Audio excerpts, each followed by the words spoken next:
अपनी मेहनत के बल पर हम अपनी प्रतिभा दिखा देंगे, भले ही कोई मंच ना दे हमको, हम अपना मंच बना लेंगे। कुछ इस तरह से अपने मंच बना के लोगों की सेवा में लगे एक जवान, एक सैनिक, एक भारत माँ के सुपुत्र श्री अंबादास इंगले हमारे साथ जुड़े हुए हैं। नमस्कार, मैं दिनेश पवार, मेरा भारत शो में आप सभी लोगों का बहुत बहुत स्वागत करता हूँ। सर, बहुत बहुत धन्यवाद, आपने समय निकाला और मेरा भारत शो के लिए आपने उपस्थिति जगाई। सर, शुरू करते हैं कि आपने पहले तो बहुत बहुत बधाई।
वो क्या है? यस सर, सबसे पहले तो धन्यवाद, थैंक यू सो मच मुझे इनवाइट करने के लिए इस शो में। यस। तो और आपने जीरो टू हीरो की कहानी अभी पूछी मुझे, और आपने बोला कि अभी जो लोगों के सपनों की गाड़ी होती है, कार होती है, वो है पोर्शे। तो सर मैं कहना चाहूँगा, ये तो मतलब शुरुआत है। ये पिक्चर का ट्रेलर दिखाया है मैंने, पिक्चर अभी बाकी है, अभी तो शुरुआत है। सर, कहते हैं ना कि अगर अपने मेहनत के ऊपर अगर विश्वास हो तो कोई भी सपना अधूरा नहीं हो सकता, और उसी तरह से आप एक एक सपना जो है पूरे करते जा रहे हो। और उससे भी बड़ी बात कि आप लोगों के बीच में रह के लोगों को सेवा करते हो। मैं बताऊँ, अंबादास सर जो है एक किसान परिवार से जुड़े हुए हैं, और उनका परिवार एक छोटे से गांव से बिलोंग करता है, और वहाँ से उन्होंने आर्मी के लिए सेवा की, भारत माँ की सेवा की, और उसके बाद वो अभी लोगों के बीच में रह के एक fitness coach, as a fitness coach वो काम कर रहे हैं। तो हम ये जो भी पूरे कहानी है वो रूबरू करेंगे। और मैं बताऊँ कि एक बहुत मोटिवेशनल थ्रिलर ये पूरा पॉडकास्ट रहने वाला है। सो प्लीज़ इसको लाइक, शेयर और सब्सक्राइब करना ना भूलिएगा। और मैं बहुत श्योर हूँ कि इस पॉडकास्ट सुनने के बाद आपको बहुत ज़्यादा मोटिवेशन मिलने वाला है। सर, शुरू करते हैं। आप कहाँ से बिलोंग करते हो और कितने साल आपने भारत माँ की रक्षा की? मैं अहिल्या नगर डिस्ट्रिक्ट, वहाँ से 22 किलोमीटर एक गांव है देवगांव सिद्धि। उस गांव से एक गरीब किसान परिवार से बिलोंग करता हूँ एक्चुअली में। और मतलब जो परिवार की माली हालत जिसको बोलेंगे हम, तो ऐसा है, मेरे फादर मदर जो दूसरे के खेती में जाके काम करना दिहाड़ी पे, जब काम करते थे तब जाके 2 वक्त की रोटी नसीब होती थी हमारे परिवार को। इस परिवार से आता हूँ एक्चुअली में। क्या बात है। और इसलिए जो है कि मतलब काफी चीजें बचपन में फेस की है और देखा है। लेकिन अब जहाँ पे मैं हूँ आज, तो मेरा ये मानना है कि इंसान वहां पहुंचता है जहाँ उसका माइंडसेट होता है, जहाँ उसकी सोच होती है। इसलिए मैं हमेशा बोलता हूँ, विचार बनाए जिंदगी। क्या बात है, बहुत अच्छी बात कही सर आपने। सो कहीं ना कहीं आपका माइंडसेट था, और उसी की वजह से आपने ये तय कर लिया था कि मुझे कुछ साल जो है भारत माँ की रक्षा करनी है।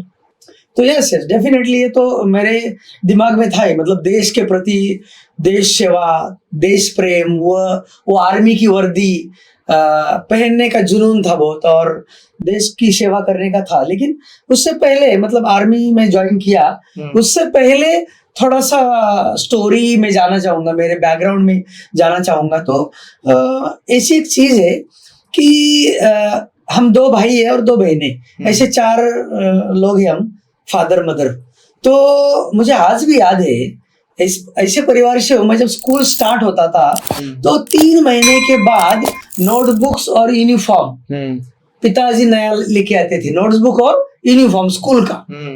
स्कूल स्टार्ट होने के बाद तो 3 महीने क्या करता था मैं, पिछले साल में जो नोटबुक बचा है उसमें से कुछ प्लेन पेपर है उसको निकालना, फाड़ना, सुई से उसको धागे में इकट्ठा करना, 3-4 नोटबुक का इकट्ठा करके फिर 2-3 महीने उसी पे काम चलाना, सभी सब्जेक्ट को उसी में लिखना। देखो, और बुक जो है हमेशा मैंने सेकंड हैंड लिया, थर्ड हैंड लिया, दूसरे बच्चे जब पास करके जाते थे। मतलब जहां तक मेरी पढ़ाई हुई वहां तक नया बुक मेरा नसीब ही नहीं हुआ। क्यों?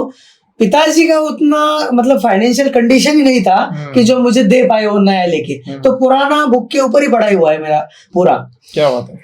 और आज भी मुझे याद है कि फादर मदर मतलब ये बोलते थे कि भाई पढ़ाई लिखाई के लिए हमारे पास इतना पैसा नहीं है, हम आपको 2 वक्त की रोटी दे सकते हैं, लेकिन पढ़ाई लिखाई के लिए आपको कुछ करना होगा। तो मुझे आज भी याद है कि मैं 6 स्टैंडर्ड में था और मेरे बड़े भाई जो है 8 स्टैंडर्ड में चले गए हाई स्कूल। मेरे गांव से 5 किलोमीटर एक वाल्की गांव है, वहां पे हाई स्कूल हुआ करता था।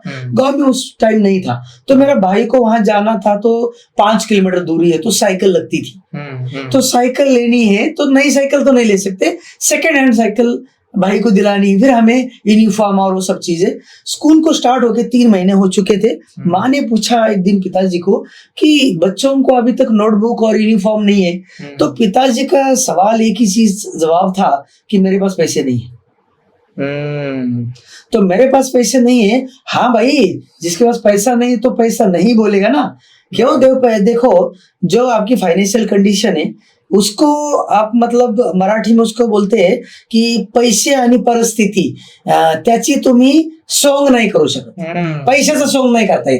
करेक्ट। पैसा का आप मतलब वो नहीं बता सकते कि मेरे पास पैसे है।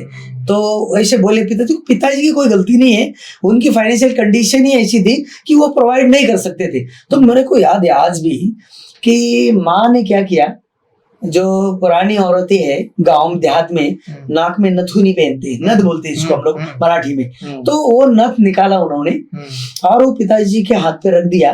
बोला इसको सोनार के पास जाओ और इसको बेच डालो, जो पैसा जो आएगा, जो भाई है मेरे बड़े भाई, उसको स्कूल के लिए साइकिल हो जाएगी, हमारे यूनिफॉर्म और नोटबुक आएंगे और फिर आगे का खर्चा चलेगा। तो ये सब चीजें मेरे ये घटनाक्रम मैं मेरे आंखों के सामने देख रहा हूँ कि माँ नाक से निकाल रही है, पिताजी के हाथ पे दिया उसको और फिर पिताजी उसको ठीक है, उनकी मजबूरी थी। मतलब वो बेचते नहीं तो क्या करते, बच्चों को तो अनपढ़ नहीं रख सकते, कि वो जो गरीबी में जिंदगी जी रहे थे एज अ किसान परिवार, तो वो सोच रहे थे कि हमारे बच्चों को लाइफ जीने नहीं पड़े, वो कोई बेहतर जिंदगी जिए, तो पढ़ाना चाहते थे लेकिन पैसा नहीं था। तो माताजी ने वो दिया नथ नाक की सोने की बेचने के लिए। तो मतलब वो घटना ने मेरे को झिझोड़ के रख दिया दिमाग को मेरे, कि यार मैं भी 6 स्टैंडर्ड पास हुआ हूँ तो अगले साल भी पास हो जाऊंगा। तो अभी माँ के पास गले में जो मंगलसूत्र होता है, अरे बाप रे, 2 मनी होते हैं उसमें, तो उतना ही बचा है। अभी अगली बार जब हम पास हो जाएंगे सब भाई बहन, तो अभी माँ को क्या मंगलसूत्र बेचना पड़ेगा क्या? ऐसा मेरे मन में सोचे। तो मैंने सोचा अब इसकी बात की जो पढ़ाई है मैं काम करके पढ़ाई करूंगा। अच्छा, मतलब मैं पढ़ाई के लिए कम से कम घर वालों से पैसा नहीं मांगेंगे। हम क्या करेंगे, वो जो है जो पैसा हमें लगता है नोटबुक्स के लिए, यूनिफॉर्म के लिए, वो कम से कम हम काम करके कमाए और उससे वो खरीदे करके। तो 6 स्टैंडर्ड में मैंने तय किया फिर अभी कि अगली बार जो है मेरा पढ़ाई का खर्चा कम से कम मैं करूंगा। तो मुझे आज भी याद है सैटरडे मतलब छुट्टी हाफ डे रहता था और संडे को फुल डे। तो मुझे आज भी याद है दूसरे की खेती में 7 रुपीज से मैंने गुड़ाई का काम किया है। अच्छा, संडे के दिन छुट्टी होती थी, जैसे दिवाली में छुट्टी है 10 दिन, आपको देखते हैं आप क्रिसमस में छुट्टी होती है 10 दिन की, और जब आप देखते हैं कि जब एग्जाम फाइनल एग्जाम होते हैं तो 1-2 महीने की छुट्टी होती है। तो बाकी के बच्चे मामा के गांव जाते थे, हमें भी दिल करता था जाने का, लेकिन मजबूरी थी भाई मामा के गांव जाएंगे तो अगले साल पढ़ाई के लिए पैसा कहाँ जाएगा, तो काम करना जाके खेती में जो भी मिलता है, तो गुड़ाई का काम करना, जो भी। अभी छोटे बच्चे थे, इतना बड़ा खेती में काम तो नहीं मिलता था। मेरे को याद है 7 रुपीज से मैंने गुड़ाई का काम किया है। और फिर हमारे घर में देखो किसान को जो है ना सेकंड सोर्स ऑफ इनकम के लिए किसान क्या करता है, पहले तो वो मुर्गियां पालता है, उसको अंडे बेचता है, मुर्गियां बेचता है, तो खर्चा चलाता है, मतलब पोल्ट्री किसान। फार्म। हाँ, पोल्ट्री फार्म नहीं, वो छोटा पोल्ट्री फार्म तो आज के डेट में हो गया। अच्छा। लेकिन पहले जमाने में हाँ, वो घर में छोटा सा होता था ऐसा, तो 8-10 मुर्गियां पालना। तो हमारे घर में बकरियां भी थी, तो सैटरडे के हमारी बड़ी बहन वो चलाती थी, इसलिए हमारी सबसे बड़ी बहन है ना, वो पढ़ाई कर नहीं पाई, बिल्कुल पढ़ी लिखी नहीं। क्यों? वो सबसे घर में बड़ा बच्चा होता है ना, उसके ऊपर घर की जिम्मेदारी होती है। माँ बाप के पास सेकंड पेरेंट कोई होता है, तो हमारा घर में जो बड़ा होता है ना, भाई हो बहन हो, वो होता है। तो वो बकरियां और हमारी गाय बैल होते हैं किसान के घर में, तो वो चराने के लिए जाती थी। तो सैटरडे को मेरी ड्यूटी होती थी, सैटरडे को हाफ डे है, तो मेरे को बकरियां चराने के लिए भेजते थे, तो मैं जाता था फिर। तो ये सब काम करते करते सब चल रहा था, और ये जर्नी चलते चलते मेरे को आज भी याद है कि काम करना और फिर वो पैसे आना, इकट्ठा करके रखना, फिर नोटबुक्स और यूनिफॉर्म लेना। तो मेरे को याद है आज भी कि जब मैं 8th स्टैंडर्ड में गया, तो एक स्टैंडर्ड में हम देखते बाकी बच्चे चप्पल या जूता पहन के आते, हाई स्कूल में जाते हम 7th के बाद 8 में गांव में। तो वहां जब गया, मैं पहला दिन था मेरा 8th स्टैंडर्ड में जब गया, तो पैरों में मेरे पास जूते नहीं थे, ना चप्पल थी। क्यों? उससे पहले मैंने चप्पल पहना ना जूता पहना, मेरे पैर तो अनहोनी, मतलब बिना चप्पल के ही जिंदगी गुजरी 8 क्लास तक। अरे बाप रे। फिर मैंने उस दिन ऐसा शर्म लगा, बाकी बच्चों के पैर में किसी चप्पल पहन के आया, कोई जूते पहन के आया, मेरे पास कुछ नहीं। जो प्रार्थना होती है मॉर्निंग में सवेरे, तो सबसे पीछे जाके खड़ा हो गया। क्यों? मेरे पैर में दिखे नहीं किसी को कि मैंने पहना क्या है करके, लेकिन शर्म लगा मेरे को उस दिन। तो मैंने सोचा, मेरे पास पैसा इकट्ठा हुआ था, तो चप्पल के कंपनी का नाम नहीं बताऊंगा, लेकिन वो चप्पल लिया मैंने 16 रुपए की। मैंने काम करके जब पैसा इकट्ठा करके रखा था, वो 16 रुपए देके मैंने स्लीपर लिया। और स्लीपर किस लिए था? वो सवेरे पहन के जाना स्कूल, वापस आते ही स्लीपर निकल के रख देना। क्यों? घिसना नहीं चाहिए, घिसेगी तो क्या होगा? खराब होगी, जल्दी खराब हो जाएगी, तो दोबारा कहाँ चलाएंगे, उतना पैसा तो है नहीं। तो इस प्रकार की स्टार्ट है, शुरुआत है मेरी जिंदगी की। और मुझे आज भी याद है, जो एक हाफ शर्ट लेते थे स्कूल में, और खाका वाला कलर का पैंट होता था हाफ, तो उतना अच्छा कपड़े का नहीं होता था। तो उसको जो है ना 6 महीने तक पैंट तो पीछे से पड़ जाती थी, तो उसको रफ लगाती थी माँ, लेकिन वो बराबर खाकी कपड़ा नहीं मिलता था उसको, दूसरा कोई कलर का कपड़ा मिलता था, तो उसी से उसका रफ्फू बना के वो लगा देती थी। लेकिन हम उसको पहन के जाते थे। क्यों? कोई जिंदगी में कोई ऑप्शन नहीं होता ना, तो आप नाटक भी नहीं करते कर सकते। सही है। जैसे 16 रुपए क्यों बोल रहा हूँ मैं, आज भी मेरे को याद है 8वीं क्लास में मैंने 16 रुपए की चप्पल लिया। जब अपनी मेहनत से कुछ लेते हैं हम, तो उसकी खुशी अलग होती है, और वो प्राइस याद रहती है। आपके फादर या मदर कुछ पैसे आपको देते कोई चीज के लिए कभी बचपन में, वो चीजें याद नहीं आपको कि वो कितने रुपए की थी। क्यों? आपकी मेहनत का पैसा नहीं हो, इसलिए याद नहीं है। तो आज भी याद है। और फिर देखो, काम करके पढ़ाई करना, जब किसान परिवार में कैसे होता है पता है पूरे, कि जब काम होता है ना खेती में, तो फादर क्या बोलते हैं, आज स्कूल नहीं जाना, खेती में बहुत काम है। होता है। तो क्या होता है, जब टीचर पढ़ाते, कोई एक सब्जेक्ट पढ़ा रहे, कोई पार्ट पढ़ा रहे, तो पिछला आगे मैच होता ही नहीं। क्यों? 2 दिन छुट्टी, 3 दिन छुट्टी मारी रहती बीच में। तो पढ़ाई लिखाई में उतना फिर समझ में नहीं आ रहा था, तो कम ही थे, मतलब दिमाग कम ही था, इतने अच्छे नहीं थे। इसलिए लास्ट बेंच वाले हम स्कूल में, लास्ट बेंच जिसको बोलते हैं back bench. Back benchers life में बहुत आगे होते हैं, फर्स्ट बेंचर्स लाइफ में आगे होते हैं, मैंने अक्सर देखा है। तो उसका जीता जाता एग्जाम तो मैं खुद ही हूँ, आगे आगे जाके बहुत ट्विस्ट है इस कहानी में।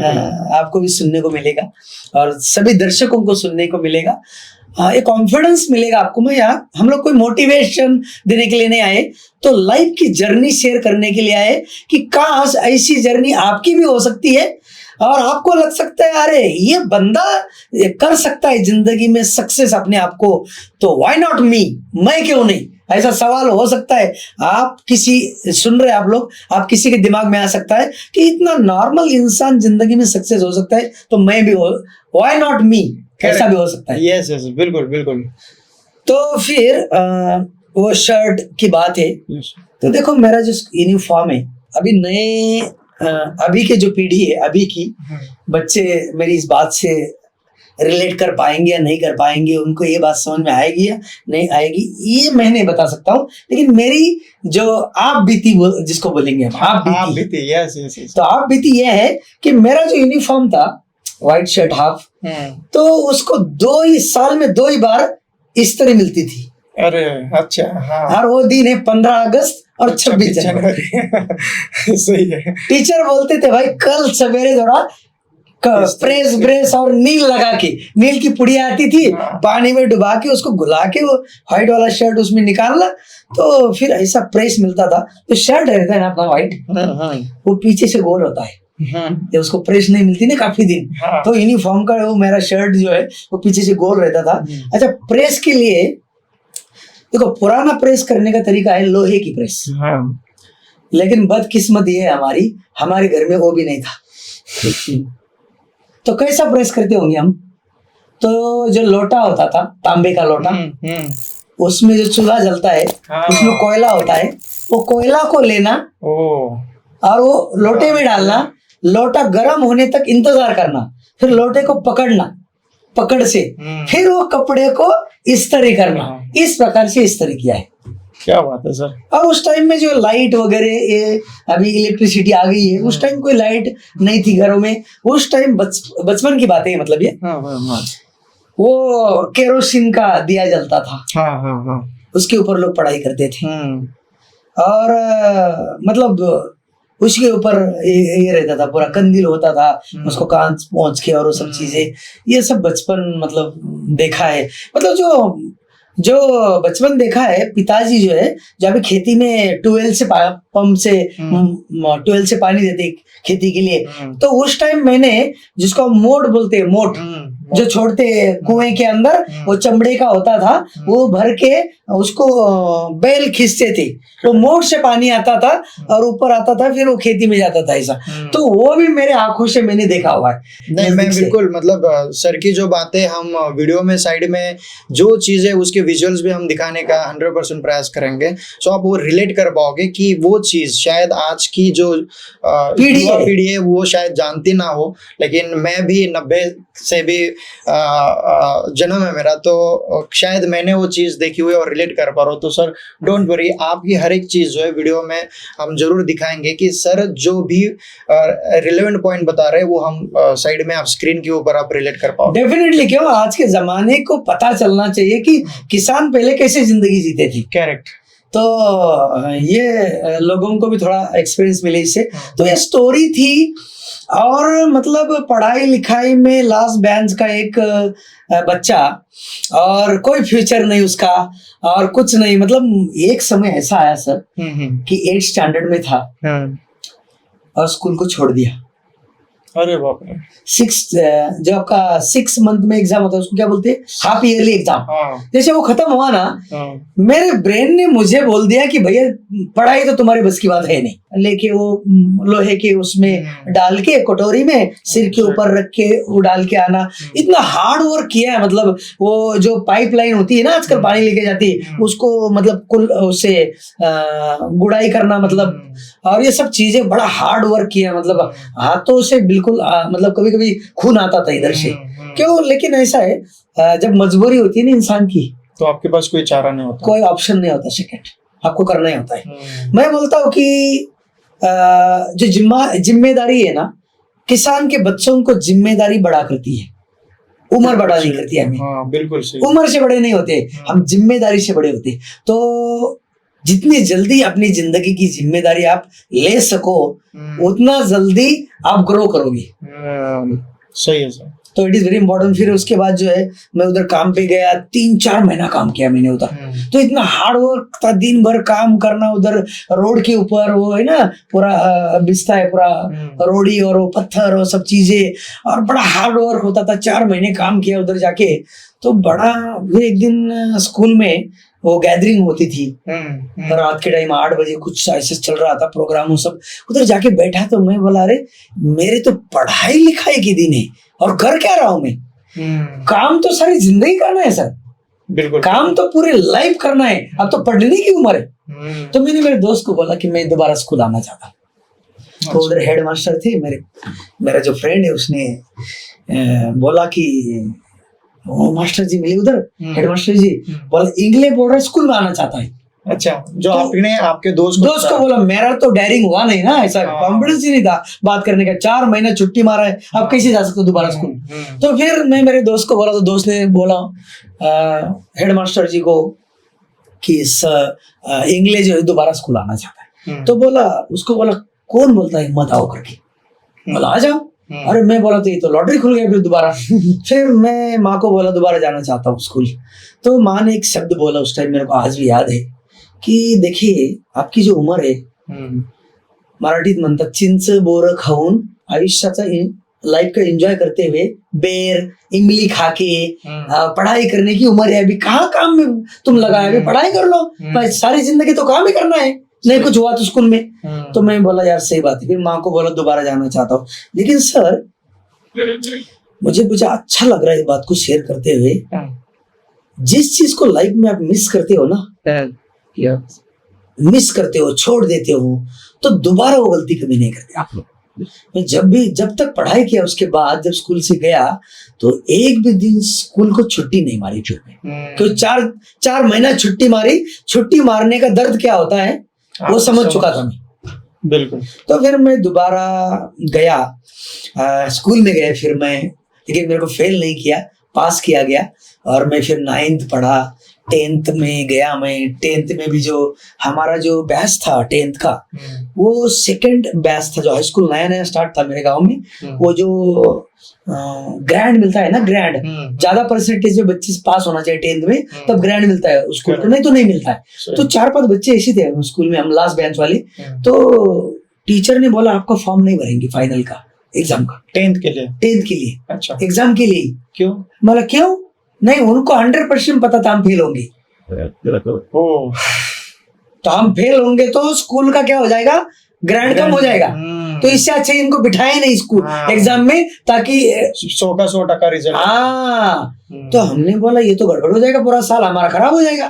फिर वो बोले अपने अपने पिताजी को लेके आइए, बुला के स्कूल में। फिर उस जमाने में पिताजी को स्कूल बुलाना मतलब हिटलर को बुलाना। सही है। ऐसा स्कूल में चलो बोलते ही एक झापड़ मिलती थी। हाँ, कुछ तो गड़बड़ किया होगा भाई इसने, सही है। हमको बुला रहे मतलब, तो किस लिए बुलाना है? मैं बोला वो एग्जाम 10th का एग्जाम है और उसके लिए फॉर्म भरना पड़ता है, तो आपकी सिग्नेचर लगती है उसमें, पिताजी की। तो ऐसा बोलना पड़ा, फिर वो जरूरत नहीं है लेकिन बोलना पड़ा मतलब। तो फिर पिताजी आए और हम 5 बच्चे थे।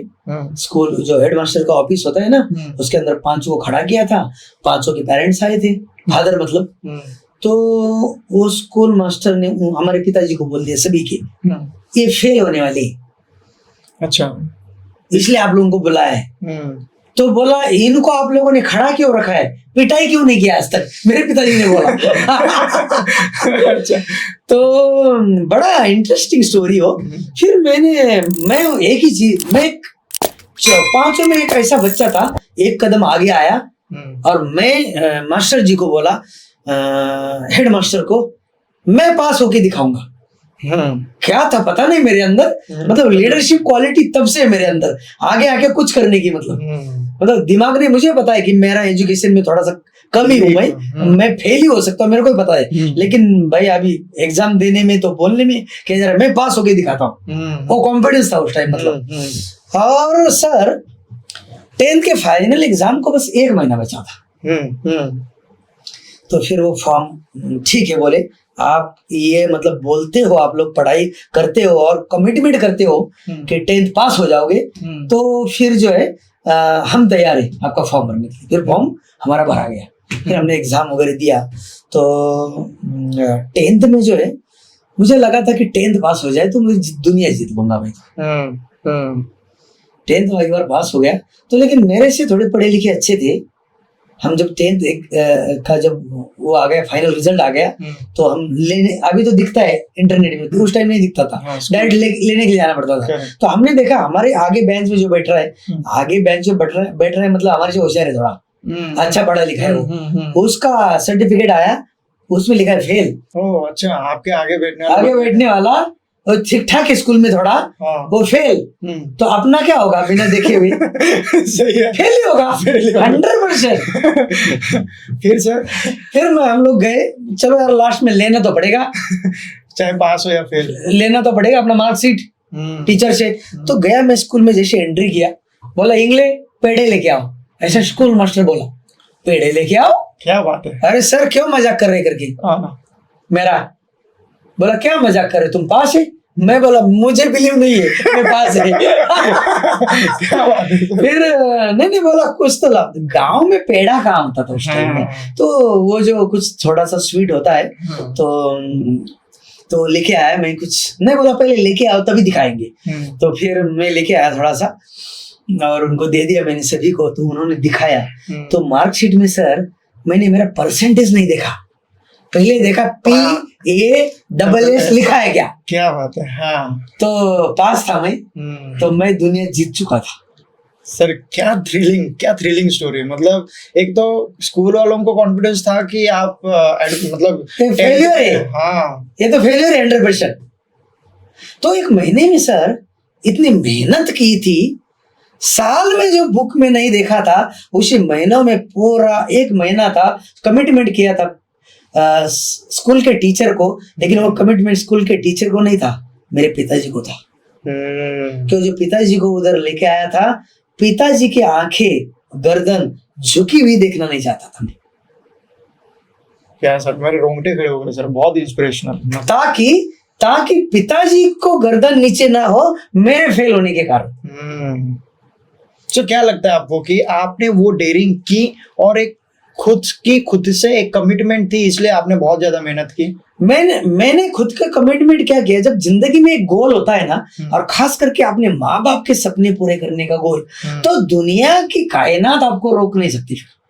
बिल्कुल, सब रिकॉर्ड तोड़ देते हो आप, वर्ल्ड के पूरे रिकॉर्ड तोड़ दोगे आप। कहीं अपने फादर या मदर को कोई कमिटमेंट किया तो मैंने ऐसा मुंह के ऊपर तो नहीं किया था, लेकिन दिल में कमिटमेंट किया था। मैंने कमिटमेंट को तो टीचर को किया है, लेकिन दिल में पिताजी को कमिटमेंट किया था, आपका सिर झुकने नहीं दूंगा। सुबह तो पास करके दिखाया, 49% है मेरे को, 10 में ज्यादा नहीं है सर। एक तो परसेंटेज छोड़ दो, पास या फेल बाउंड्री के ऊपर जो आप चल रहे थे और उसको पॉजिटिवली आपने करके देखा। और 10वीं मतलब आपके जमाने में मैं 1993 94 का 10th हूँ। 93 94 मतलब सर 10वीं क्लियर करना मतलब एक अच्छा खासा वेल एजुकेटेड पर्सन, तो 100% वो एक स्टैम्प लग जाता था। बिल्कुल। और उस टाइम क्या हुआ था, और एक बड़ा चैलेंज था, 94 के बाद सिलेबस चेंज हो रहा है, पूरा 10th का, मतलब हाई स्कूल का पूरा। मतलब वो फेल होता ना, नया सिलेबस का पढ़ाई करना पड़ता मुझे फिर पास करने के लिए।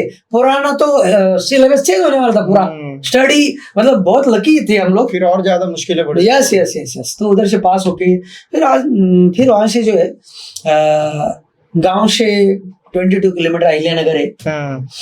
पहले का अहमदनगर, अभी अहिल्यानगर नाम हो गए। तो फिर वहाँ कॉलेज में गया मैं सर, तो न्यूयॉर्क कॉलेज है वहाँ का। और काफी ख्वाहिश थी दिल में कि वहाँ एडमिशन मिले, लेकिन उधर लिखा है कि 60% को कट ऑफ, मेरे 49%। फिर एक स्कूल है, संबोधि कॉलेज है अहिल्यानगर का, वहाँ मेरा एडमिशन हुआ। और जबरदस्त स्टोरी सर उसकी भी, कि आर्ट का एडमिशन पूरा फुल है उधर। अच्छा, साइंस में जगह है, मतलब साइंस में दे सकते।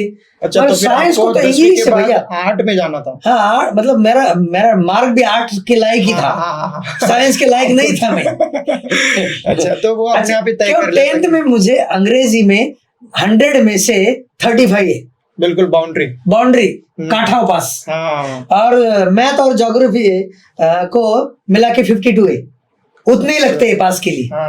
तो ऐसा एवरेज स्टूडेंट तो साइंस जा ही नहीं सकता है, लेकिन जगह उधर साइंस के लिए।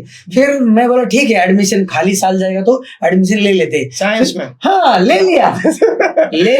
फिर मैं जाके बैठा 11th में, कॉलेज नया जोश रहता है ना सब ऐसा। तो गया मैं, ऐसा जाके स्कूल में बैठा, टीचर पढ़ा रहे, तो मतलब साइंस में पूरा इंग्लिश, मुझे दिस दैट एंड दी के अलावा इंग्लिश में कुछ भी नहीं आता। तो वो ऐसा बोल रहे ना, 4 उंगली सिर के ऊपर से निकल के जा रहा है हर चीज। पूरा मतलब समझ में नहीं आ रहा कुछ भी। तो फिर मैं गया, फिर थोड़ा डेयरिंग था अंदर से पहले से ही। तो गया मैं, उधर प्राचार्य रहते कॉलेज की, तो गया मैं, बोला ईमानदारी से बताऊं 4 दिन जा रहा हूँ, क्लास में बैठा हूँ, कुछ पल्ले नहीं पड़ रहा है। समझ गया उसकी कहानी। इंग्लिश में बोला कुछ नहीं आता है, मुझे थोड़ा सा आप ट्रांसफर कर दीजिए आर्ट के अंदर। तो मेरा फिर साइंस से आर्ट में मेरा एडमिशन उन्होंने कर दिया। उन्होंने सच्चाई जानी कि क्या है करके। तो सर मैं जब कॉलेज गया, नहीं लेकिन बहुत अच्छी बात कही सर, मतलब आपने जो रियलिटी थी वो एटलीस्ट जाके बताई, मतलब आपने गिव अप नहीं किया कि चलो छोड़ो जो होगा वो देखा जाएगा, ऐसा नहीं किया। नहीं, मैंने मेरी सच्चाई बोला, मेरे पल्ले नहीं पड़ रहा है, मुझे मेरी जगह जहाँ है वहां पे मुझे भेज दो। सर नहीं मतलब आपने तो, आपका बड़प्पन है कि आपने ये बात कही, लेकिन आपकी जगह आज अभी लोगों को पता चलेगी कि ये 0 से हीरो तक के जर्नी में जो हम अभी एक इंटरवल के पीरियड में आए हैं, एक सिचुएशन ऐसी आई कि हाँ अभी टर्निंग पॉइंट कहाँ पे। Yes yes yes so yes बिल्कुल आगे बढ़ते हैं सर। देखो गांव से जब हम आए तो हमारे टाइम में सिटी में एक रूम लेते, फ्रेंड 4-5, वो रूम में रहते। टिफिन कहाँ से आता है? गांव से आता है। अच्छा, जो बस आती है ना, बस में देखो सामान रखने के लिए जगह होती है। तो गांव में फादर मदर खाना बना के सवेरे देती थी, और रोटी कपड़े में बांध के, पीछे नाम लिखना मेरा अंबादास रबाजी इंगले। फिर वो उधर 7 बजे बस आती थी गांव में, तो वो गाड़ी में रख देना। फिर वो सिटी में जैसे बस स्टैंड पे आई तो हम लोग उधर हाजिर रहते थे, अपना टिफिन नाम देख के कलेक्ट करते थे। लेकिन सर सवेरे का ब्रेकफास्ट वही, लंच वही, डिनर वही। अच्छा, वो जो है रोटी आती थी, ज्वार की या बाजरा की रोटी आती थी, गेहूं की रोटी कभी नहीं आई। क्यों पता है?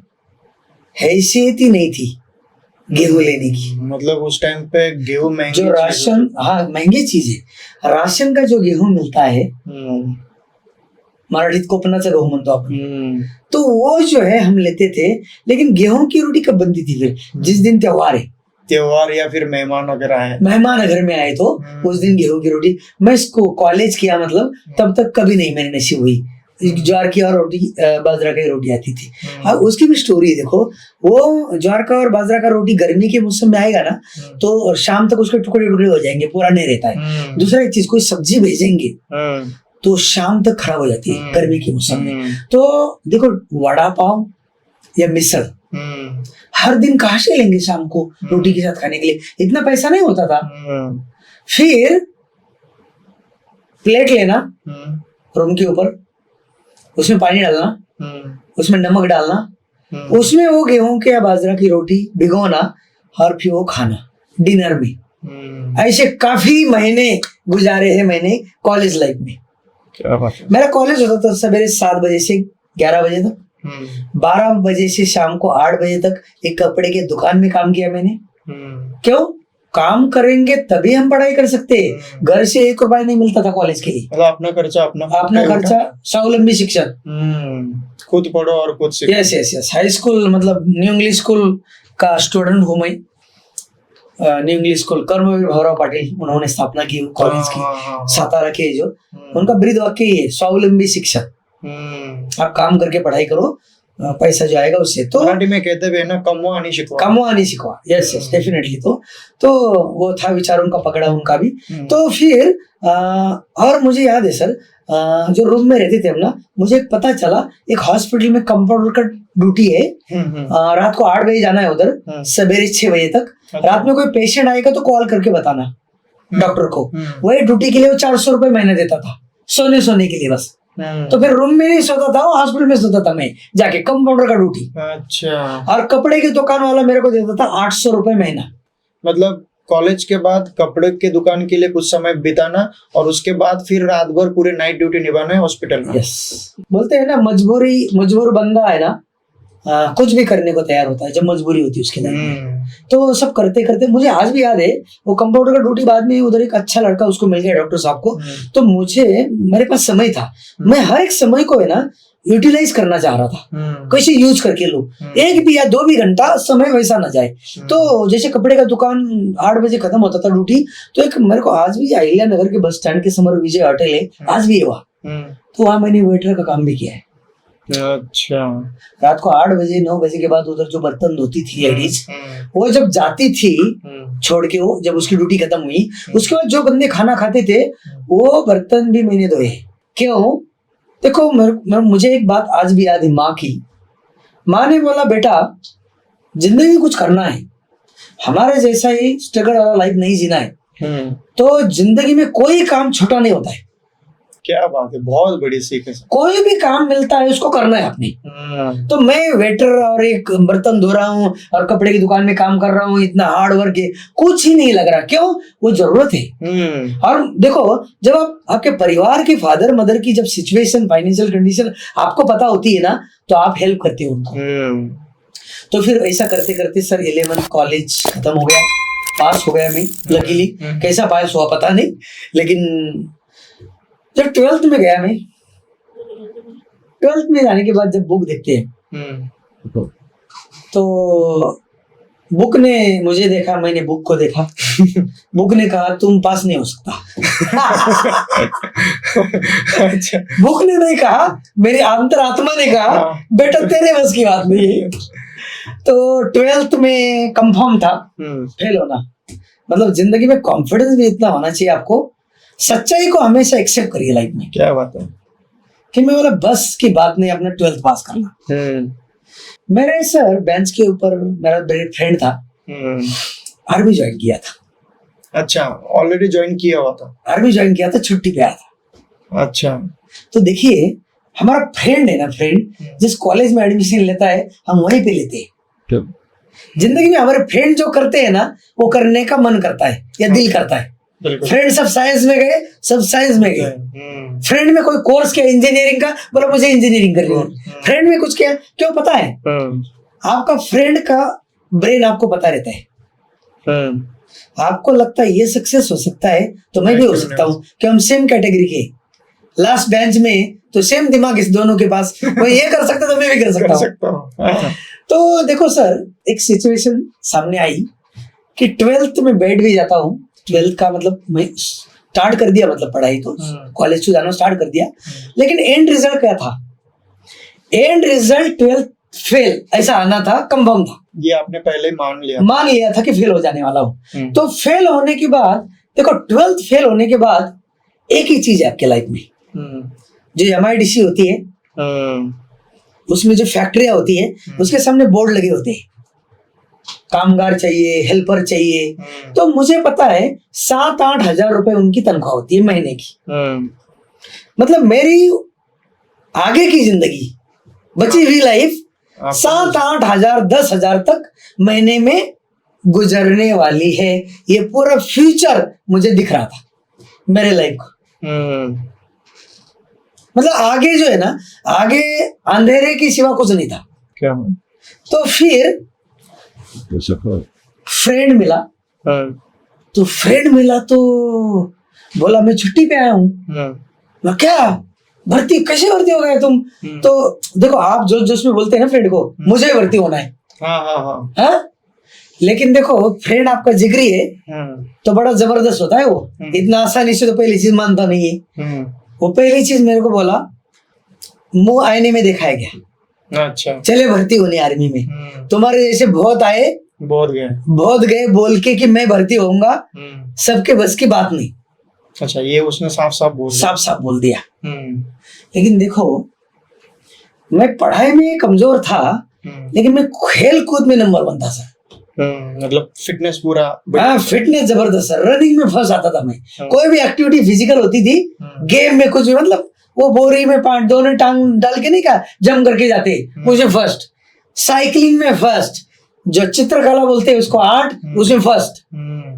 तो जो बच्चा पढ़ाई में कमजोर होता है वो इधर फर्स्ट रहता है। और आर्मी में भर्ती के लिए तो ये तो चाहिए बिल्कुल। मतलब जब मेरे पास प्लस है। तो लाइफ में, आपके लाइफ में कमी क्या चीज है उसको मत देखो, आपके पास है क्या चीज और उसको आप कैसे आगे बढ़ सकते हैं। बात है, बहुत बहुत गहराई से बोल दिया सर आपने। यस। तो कभी भी जिंदगी में मेरे पास कमी क्या चीज है ना, उसके ऊपर रोते कभी मैं बैठा ही नहीं। मेरे पास है, मेरे अंदर क्या है ना, उसके लेके मैं क्या कर सकता हूँ। क्या बात है। उससे आप दुनिया को जीत सकते हो हम्म आपके अंदर की चीज को पकड़ के। लेकिन आपको पता होना चाहिए आपके अंदर है क्या चीज। तो मैंने उसको देखिए, दोस्त रहता है ना तो बात को भी दिल को लगती है बात। मैंने बोला चलो बेट लगाते हैं, आर्मी में ही भर्ती होके दिखाऊंगा तुम्हें। वाह। बोला क्या नहीं हुआ तो मैं बोला गांव में जाके डायरेक्ट खेती करूंगा, लेकिन महाराष्ट्र गवर्नमेंट की कोई जॉब नहीं करूंगा। अच्छा। भर्ती करूंगा तो इंडियन आर्मी ही। क्यों? आर्मी का जो वर्दी, वो जो ओजी कलर, जो 26 जनवरी में हम परेड देखते हैं, हाँ, लाल किले के सामने, राष्ट्रपति भवन के सामने, और वो जो तिरंगा है ना देश का, वो उसकी कुछ अलग ही बात है। सही है। तो देश सेवा करना था ही मतलब। और दूसरा एक चीज पता था, पढ़ाई लिखाई में इतना अच्छा नहीं है तो कुछ अच्छी जॉब नहीं लग सकती मुझे। एक चीज की काबिल हूँ, वो है देश का सैनिक बनने। मेरे अंदर काबिलियत है और मैं बन के दिखाऊंगा। दो चीज होगी, जॉब लगेगा, ऊपर से देश सेवा होगी, सही है, राष्ट्र सेवा होगी। तो आर्मी में भर्ती होना 19 के जमाने की बात है, बहुत बड़ी वैल्यू होती थी। कोई गांव में आर्मी में भर्ती हुआ तो मतलब बहुत बड़ी बात हो गई पूरे गांव के लिए। उसको देखने का नजरिया बदल जाता था गांव का पूरा। इसके पहले मतलब आपके गांव से कोई था? हाँ, आर्मी में थे, हाँ। लेकिन काफी गैप था बीच में। हाँ। जो पुराने आर्मी में जो सोल्जर्स थे हमारे गांव के 3-4, उनके बीच में 8-10 साल का गैप था। हाँ। 8-10 साल में कोई भर्ती नहीं हुआ। भर्ती नहीं हुआ। हाँ। तो फिर मैं बोला करूंगा। बोला 4 बजे उठना पड़ता है दौड़ने के लिए। अच्छा। मैं बोला उठूंगा भैया, जो चीज कर सकता हूँ। क्यों? पढ़ाई करना नहीं, इधर दौड़ना है। और दौड़ तो मेरे बाएं हाथ का खेल है, वो कर सकता हूँ भाई।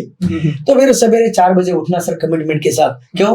अभी भर्ती तो होना ही था, लेकिन वो दोस्त को एक दिखाना भी था कि दिखाना था, करके दिखाना था, जीत के दिखाना था कि मैं कर दिया, देखो कमिटमेंट किया है तो करके दिखाया। तो जिसका जरा पढ़ाई लिखाई में कम रहता है ना, थोड़ा ईगो ज्यादा रहता है, ऐसा मेरा मानना है। सर मैं बिल्कुल सहमत हूँ आपकी बात से। ईगो ज्यादा रहता है। क्यों? बहुत ईगो रहता है उसके अंदर। मेरे अंदर मतलब अभी, और वो अच्छा रहता है एक्चुअली, मतलब अच्छा वाला ईगो अच्छा रहता है। मतलब वो टर्निंग पॉइंट, कुछ करके दिखाने वाला ईगो चाहिए, जज्बा, दूसरा वाला ईगो नहीं चाहिए। मतलब गुड ईगो बोलेंगे इसको। तो वो गुड वाला ईगो है तो आपको आगे लेके जाता है। तो जेलस वाला ईगो नहीं चाहिए। नहीं, बिल्कुल। तो फिर मैं सवेरे उठना, दौड़ना, और फिर दौड़ने के लिए गए। वो सिचुएशन मेरे को आज भी याद है आर्मी की। मैं सवेरे पूना में भर्ती के लिए आया था, अहिल्या नगर से। और फिर दौड़ने के लिए 200 बच्चे, 200 बच्चों को दौड़ने के लिए छोड़ते। हम लोग खड़े थे इसी मैदान में। तो ऐसे काफी 200 बोले तो बड़ा ग्रुप रहता है। हाँ। तो आगे खड़े होने में मौका नहीं मिला मुझे, बीच में ही था मैं ऐसा। तो लेकिन मैं दौड़ने से पहले दिल में सोच लिया फर्स्ट नंबर आऊंगा। ये तो अंतिम परीक्षा है। ये अंतिम परीक्षा है। और आपको कोई चीजें है ना शुरू करने से पहले तय करनी होती है जिंदगी में। सर क्या बात है, शुरू करने से पहले तय करनी होती है कि आपने करना क्या है। मतलब जो होना है वो पहले यहाँ पे होना चाहिए, एंड देन फिर वो रियलिटी आती है। बोलते हैं ना, लड़ाई में जाने से पहले आप सोच लेते हो ये लड़ाई में जीतने वाला हूं, तो आपको कोई हरा ही नहीं सकता है। माइंडसेट पहले माइंडसेट होता है, बाद में तो विजय बाद में होती है। जैसे लड़ाई में जाने से पहले तलवार को रख दिए नीचे, तो वहां जाके देखने की जरूरत ही नहीं, वैसे आप हारने वाले हो। बिल्कुल। तो एक माइंडसेट की बात है। तो मैं दौड़ने से पहले बोल दिया अपने आप को, 1 नंबर आऊंगा, आके दिखाऊंगा। तो दौड़ना स्टार्ट किया। फर्स्ट राउंड में ही सबको क्रॉस कर दिया था आगे मैंने। क्या 6 मिनट और 10 सेकंड में 1600 मीटर दौड़ होती थी आर्मी की। 1995 की बात है। पूरा आपको डिटेल के साथ याद है। या सितंबर महीना था, और 6 मिनट 10 सेकंड में 1600 मीटर दौड़ना है, तब आप पास हो सकते हो उसके अंदर। तो सर फर्स्ट राउंड में आगे निकला, सेकंड राउंड में आगे निकला, और जब लोगों का सर थर्ड राउंड चालू था, 4 राउंड 400 मीटर के 4 राउंड है, 1600 मीटर। तो बाकी लोगों का जो थर्ड राउंड था चालू था, मैंने मेरा 4th राउंड कंप्लीट कर लिया था। क्या बात है। 5 मिनट और 10 सेकेंड तब्बल 1 मिनट बिफोर 1600 मीटर को खत्म कर दिया था और फर्स्ट नंबर आया था मैं। सुपर। जब मैंने मेरे दिल को कहा उसको करके दिखाया। तो जिंदगी में जब कामयाबी आपको मिलती है ना, पहले यहाँ से तय करना होता है कि मैं पहले करने वाला विजय हूं। प्राप्त यहाँ होता है और फिर बाहर होता है। रतन टाटा जी बड़ी अच्छी बात कहते हैं, हाँ। मैं डिसीजन लेने के बाद नहीं सोचता हूं कि इसको कैसे किया जाए, मैं पहले डिसीजन लेता हूं और फिर उसमें सक्सेस होता हूं। तो पहले डिसीजन लेना होता है, ये कैसा होगा, क्यों होगा, होगा क्या, मुझसे होगा क्या, ढेर सारे सवाल पहले दिमाग में आते हैं। और आज तो लोग जिन जनरल सोचने लगते हैं कि 4 लोग क्या कहेंगे, 4 लोग क्या कहेंगे, मुझे होगा क्या, और फेलियर होंगे, दुनिया क्या कहेगी। तो वो क्या कहते हैं, पहले डिसीजन लो। मैं पहले डिसीजन लेता हूँ और उसको सर्च करके दिखाता हूँ। तो लगभग मेरी स्टोरी ऐसा मैच है उनके सोच के हिसाब से। तो लोग, मैं कहता हूँ इंसान सोच से बड़ा होता है। सोच से बड़ा होता है, सही है सर। इंसान सोच से बड़ा होना चाहिए। फाइनली उसका फाइनेंस, उसका एजुकेशनल बैकग्राउंड क्या भी हो, कैसा भी हो, कितने पढ़ा लिखा हो, वो कोई मैटर नहीं करता है। स्किल मैटर, उसकी सोच मैटर करती है। वो सीखने को तैयार है क्या, मैटर करता है। वो आगे बढ़ने को तैयार है क्या, मैटर करता है। वो उसके अंदर जुनून है क्या, मैटर करता है। और वो कहते हैं ना सर कि टैलेंट और हार्डवर्क, इसमें दोनों में अभी परसों के मैच के दौरान ही कमेंट्री में चल रहा था कि टैलेंट बीट्स हार्डवर्क। सो नहीं, बिल्कुल, मतलब अगर मैं टैलेंट और हार्डवर्क इन दोनों में अगर चॉइस दे तो मैं अक्सर हार्ड वर्क को ही मैं चुन रहा हूँ सर। क्योंकि टैलेंट वो शॉर्ट पीरियड के लिए टेम्पररी है और हार्ड वर्क है वो परमानेंट है। Permanent sir. हार्ड वर्क क्या है, हार्ड वर्क का रिजल्ट आपको सक्सेस करके आएगा। और दोनों की जोड़ होगी ना, कभी दोनों की जोड़ लगेगी तो फिर 4 चांद लग तो फिर तो पूछो मत। क्या वो स्टोरी है छत्रपति शिवाजी महाराज की। राइट, मैनेजमेंट गुरु।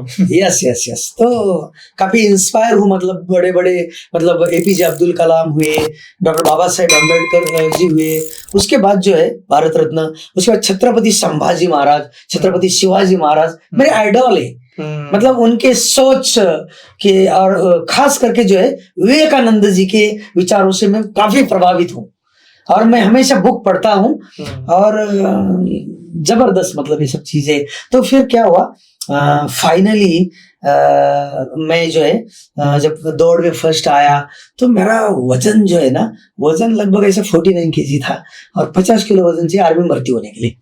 अच्छा। तो दौड़ में तो आ गया, फिर बीच में लॉन्ग जंप हुआ, वो ऐसा पुलअप्स हुआ, वो सब में पास हुआ। फिर इतने बच्चे थे कि लंच ब्रेक करना पड़ा, वजन तक आते आते लंच ब्रेक करना पड़ा। तो उसमें मैंने बोला अभी जितना खा सकता हूँ उतना खाऊंगा भाई। तो रोटी खाया और कुछ केला बेला कुछ खाया।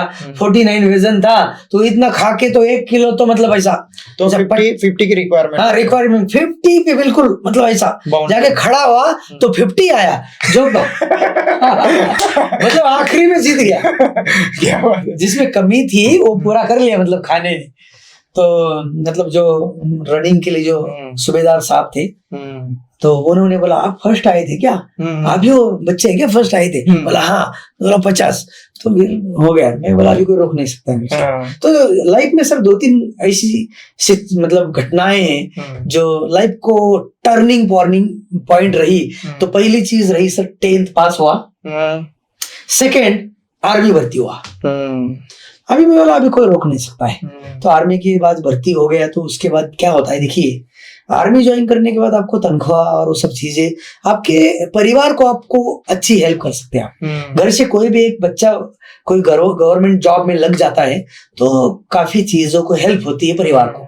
तो मेरा परिवार को फिर उधर से मेरे बड़े बहुत मतलब खुशी का माहौल होगा उस दिन। Yes definitely. कि ये आपने जो भी बैकग्राउंड बताया, जो आपका पास्ट था, जो भूतकाल था, वो बहुत गहराई में चला गया था और उसको निकालना, उससे बाहर निकलना खुद को और परिवार का एक आधार बनना, ये बहुत बड़ी बात होती है। यस पिलर बनना, आप पिलर बनना। और प्राउड फील होता है सर कि मैं मेरे परिवार के लिए कुछ कर रहा हूँ। और फिर वो मेरे बड़े भाई भी फिर स्टेट बस में ड्राइवर के नौकरी पे ज्वाइन किया उन्होंने भी। तो परिवार में मेरे मतलब बड़े भाई और हम दोनों सरकारी जॉब में थे और पिताजी किसान। तो मतलब अच्छा खासा फिर बाद में जो है बहुत बढ़िया चीज हुआ। और मतलब 17 साल जो है देश सेवा करने का मौका मिला खास करके। तो थैंक्स टू इंडियन आर्मी कहूंगा मैं। Indian army is the largest organisation of India. India की लार्जेस्ट ऑर्गेनाइजेशन इंडियन आर्मी। उस ऑर्गेनाइजेशन के साथ का एक्सपीरियंस बहुत जबरदस्त है। मैं आज यहाँ पे जो सक्सेस हूँ सबसे बड़ा श्रेय आर्मी को देना चाहूंगा कि उन्होंने दिया हुआ देश प्रेम, सच्चाई, सत्यमेव जयते और खास करके हार्ड वर्क और डिसिप्लिन। ये तो कूट कूट के भरा है। ये कूट कूट के इंसान के अंदर भर दो और कहीं पर भी छोड़ दो, वहां वो सक्सेस हो जाएगा। बिल्कुल सर, डिसिप्लिन तो मतलब बहुत मेजर फैक्टर है। मेजर फैक्टर लाइफ में आपको जो है कामयाबी के लिए जो है ये बहुत ज्यादा जरूरी है। तो ये 17 ईयर सर्विस मतलब फर्स्ट मैं ट्रेनिंग के लिए लखनऊ गया। लखनऊ में पोस्टिंग मेरी ट्रेनिंग आर्मी का जो डिपार्टमेंट है AMC army medical course military hospital department से हूँ एक्चुअली मैं। और वो वहाँ मैंने 17 ईयर सर्विस किया। तो पहला पोस्टिंग मेरा सिक्किम रहा। बहुत अच्छी जगह है, इंडिया का बेस्ट स्टेट मानता हूँ मैं। हरा भरा रहता है सर, गर्मी के मौसम में भी हरा भरा है वहां पे और जबरदस्त है। मतलब उधर से मैं दिल्ली आया सर, कैपिटल ऑफ इंडिया और राजधानी भारत की। और उस टाइम अटल बिहारी वाजपेयी प्रधानमंत्री थे देश के। और जो संसद के ऊपर जो ये उस टाइम अटैक हुआ था टेररिस्ट, उस टाइम मैं दिल्ली में पोस्टेड था। अच्छा। तो उस एक्टिविटी में as a support medical cover के लिए गया था। उस मतलब उस घटना का मैं गवाह हूँ मतलब। राइट। और वो सब चीजें एक्सपीरियंस रहा। और वहाँ पे 3 साल की पोस्टिंग रही मेरी बेस हॉस्पिटल दिल्ली में। फिर वहां से मैं औरंगाबाद, अभी कुछ छत्रपति संभाजी नगर है, वहां पे मेरी पोस्टिंग रही 3 साल।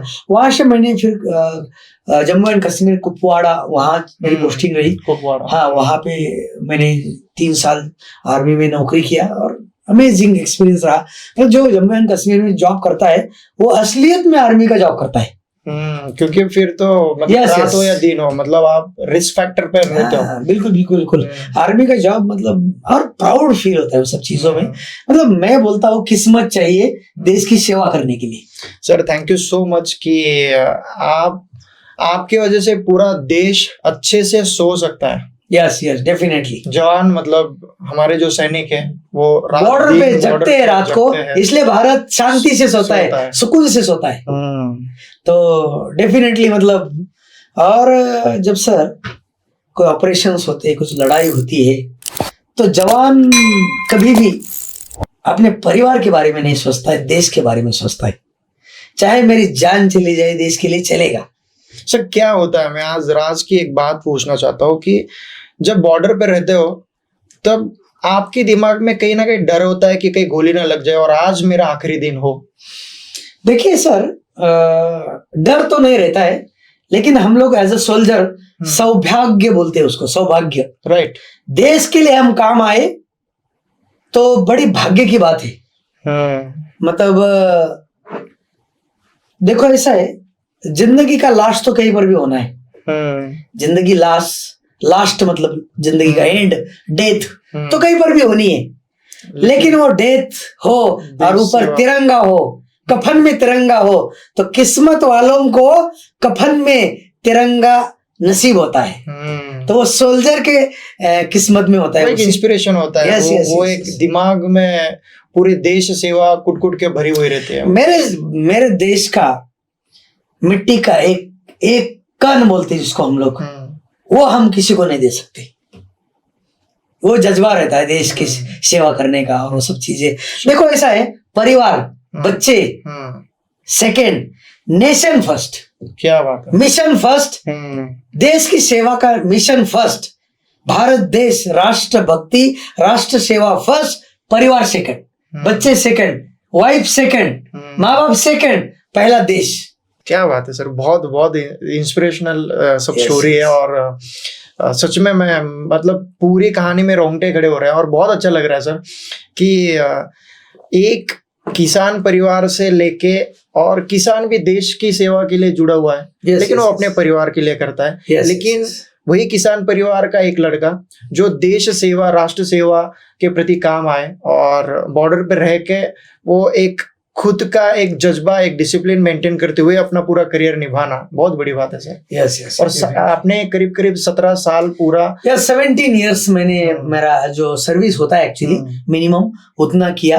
और मतलब जब आगे प्रमोशन नहीं लेंगे आप तो आपको रिटायरमेंट डेट आ जाती है, आप रिटायर हो सकते हो, मतलब उसके बाद आगे सर्विस कर सकते हैं। लेकिन मैंने सोचा कि देखो 17 इयर्स मैंने देश सेवा किया तो देखो मैं एक सिविल का लाइफ, जो आर्मी के बाहर की लाइफ को सिविल लाइफ बोलते हैं हम लोग, तो मैंने बोला चलो 17 इयर्स देश सेवा किया, अभी कुछ लाइफ का एक्सपीरियंस वहां भी देखे जाके, मतलब कैसा होता है लाइफ, सिविल लाइफ कैसे होता है, या और मतलब देश का सैनिक और क्या कर सकता है बाहर जाके भी, मतलब वो और नहीं क्या एक कुछ होती है ना अंदर, और एक वो चीज दिमाग में बैठी हुई रहती है कि हमने अगर राष्ट्र सेवा देश सेवा की हुई है तो हम अभी लोगों के बीच में जाके उनके लिए क्या कर सकते हैं। यस डेफिनेटली, वो भी एक सेवा ही 17 इयर्स जब देश सेवा किया तो जहन में एक ही चीज था कि मतलब भी फ्रैंकली एक बात कहना चाहूंगा मैं, उस टाइम मेरे दिमाग में जो चीज आया वो बताना चाहूंगा। मैंने क्या सोचा, देखो इस देश में या इस धरती के ऊपर बहुत लोग पैदा हुए और ये दुनिया को छोड़ के चले गए, बीच में काफी प्रॉपर्टी कमाई, वेल्थ कमाई, करोड़ों अब्जों में पैसा कमाया और इस धरती से चले गए। बहुत लोगों ने अपने लिए किया, उनका तो नाम नहीं हुआ, लेकिन ऐसे कुछ लोग रहे जिन्होंने लोगों के लिए कुछ किया, देश के लिए कुछ किया, लोगों की सेवा के लिए कुछ किया, तो उनका नाम रहा है। तो मैं बोला देखो जाना तो कंफर्म है, बड़े बड़े चले गए, हम कौन इस खेत की मूली है, पैसे बहुत पैसे वाले लोग आए इस दुनिया में और चले गए, लेकिन उनका कोई काम नाम नहीं, ना कोई उनको आज पहचानता है।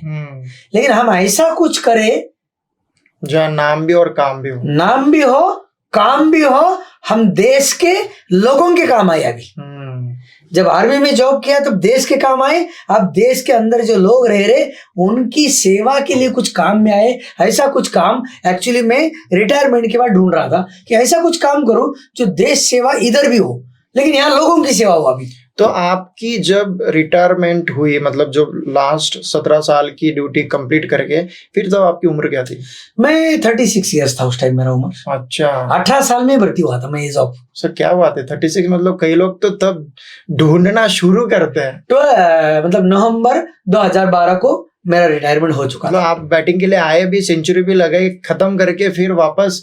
यस यस यस डेफिनेटली, वो सहवाग वाला पारी खेल के आया, मतलब खटाखट आया उस बॉल पे 6 और 4 जो एक जमाने में आपका तय नहीं था कि मेरा भविष्य क्या है, आपको खुद को पता नहीं था। और 36 साल में आपने पूरा ये जो भी साइकिल है वो कंप्लीट कर ली थी। Yes yes yes. और आप पूरा भारत जब घूमते हो तो काफी चीजें लाइफ में पता चलती है। घूमना बहुत जरूरी है।